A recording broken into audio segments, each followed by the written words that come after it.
Novamente aqui no Nocaute, eu sou Sérgio Amadeu, tudo bem com vocês? Estamos aí, voltando aí para falar de tecnologia, política, e hoje eu vou falar é, das novas faces do neoliberalismo em relação à tecnologia. Há uma guerra em curso no mundo pelo controle tecnológico.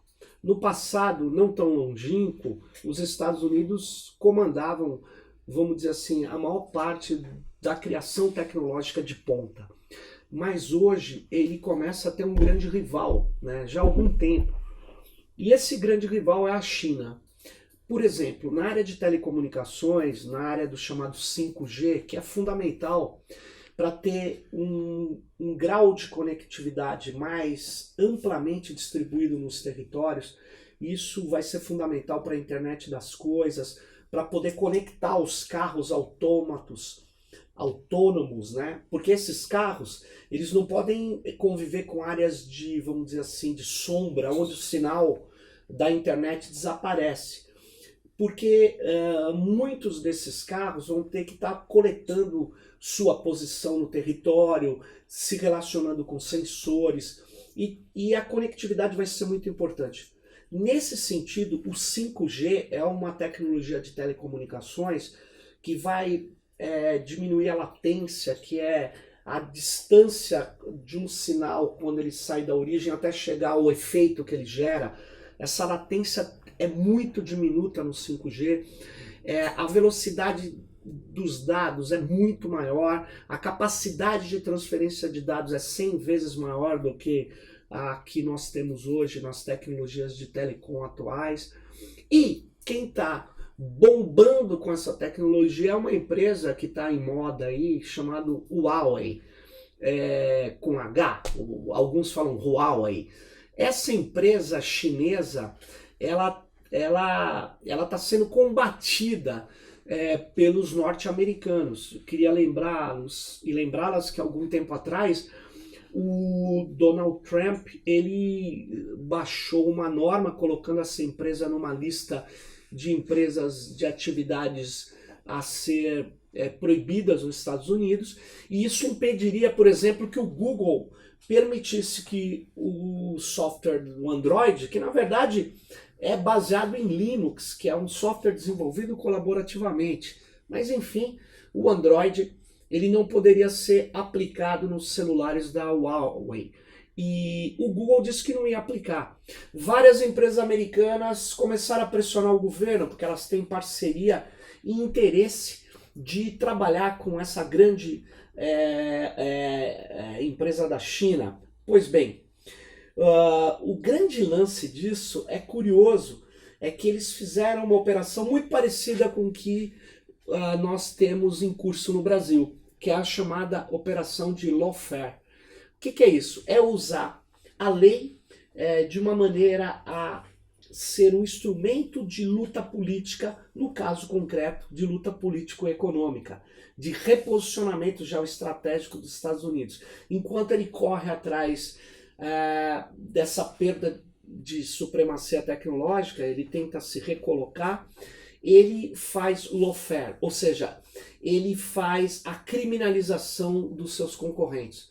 Assim como a Operação Lava Jato no Brasil foi utilizada para tirar o Lula da campanha eleitoral no Brasil e dar a vitória, seria a quem organizou esse processo, mas na verdade quem organizou o golpe contra Dilma perdeu a hegemonia para um candidato obscuro, que hoje é presidente da República, mas que logo se apoderou do lawfare, né, foi beneficiado pelo juiz Sérgio Moro, pela Lava Jato, para se tornar presidente.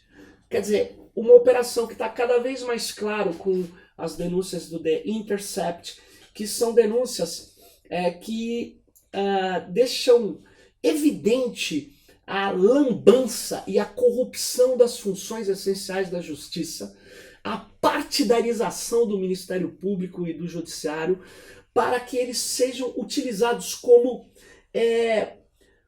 operadores. No passado a gente chamaria, na época dos coronéis, de bate-paus das elites neoliberais, com suas vertentes políticas, né?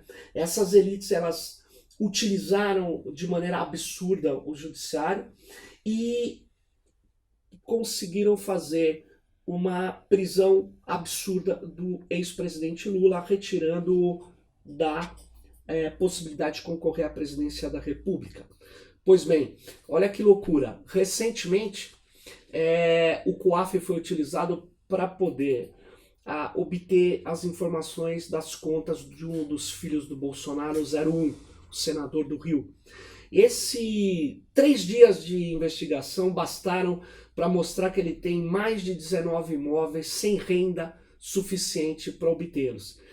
E isso agora foi retirado do processo, porque o Dias Toffoli, ministro do STF, disse que não é possível investigar isso sem ter tido uma ordem judicial. Bom, isso vai gerar, na verdade, até mesmo a paralisação das buscas do Queiroz, a análise do porquê que somas de dinheiro foram depositados na primeira-dama, na mulher do Bolsonaro.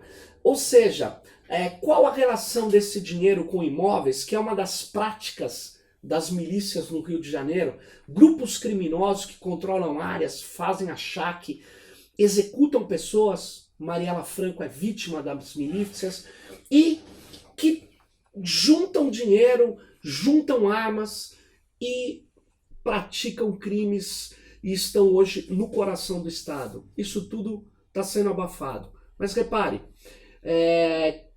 o que tem a ver o lawfare praticado no Brasil para impedir que Lula fosse candidato a presidente?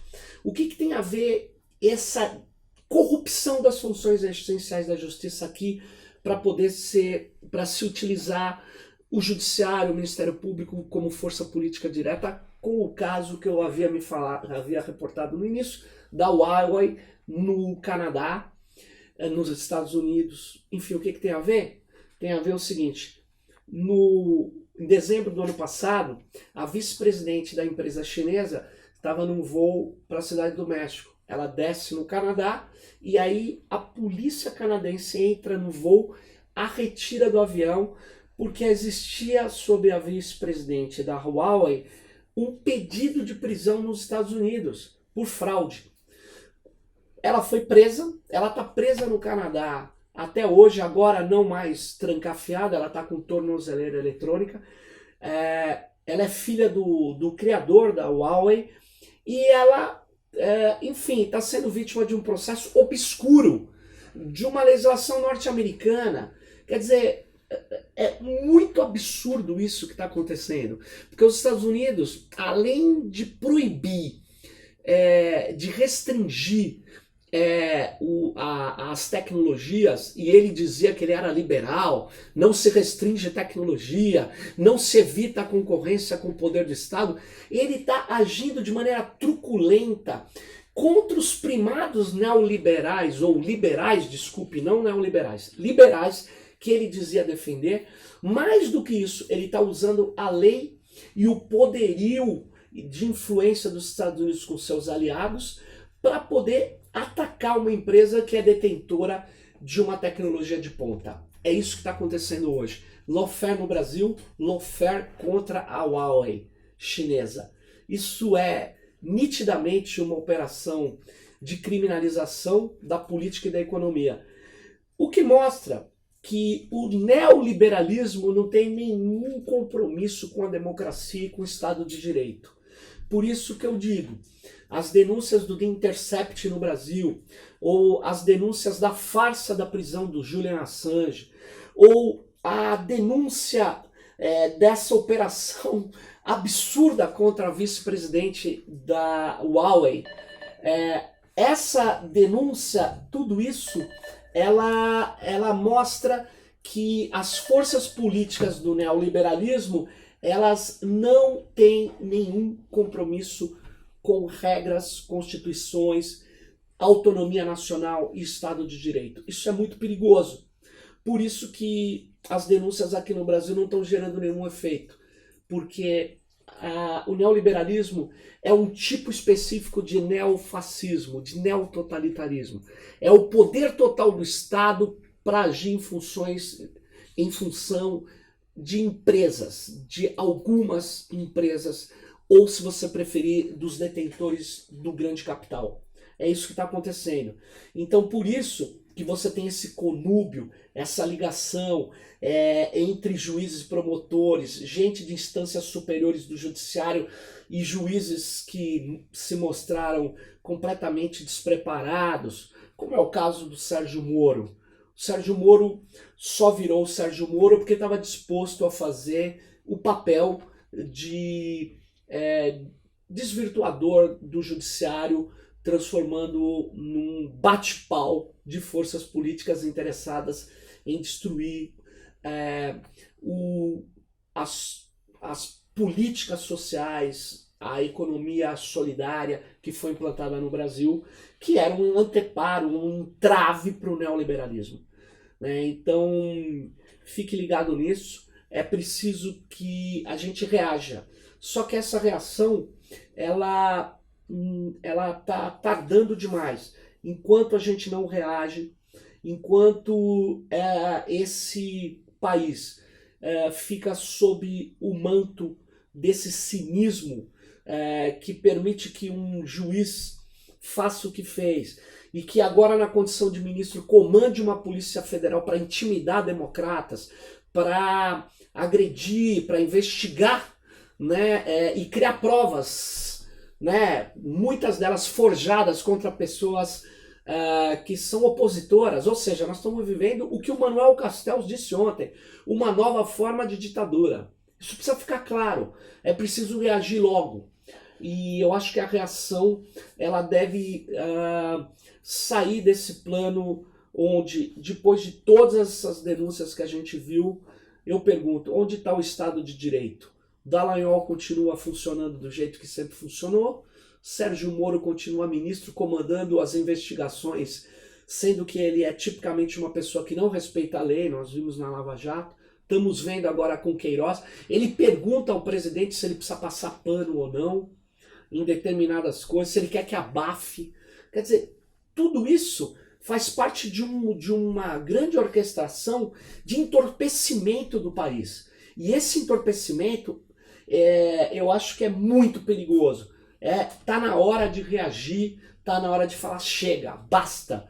Não dá mais para aceitar esse tipo de destruição do Estado de Direito. É preciso recompor a democracia, porque hoje a democracia não existe no Brasil.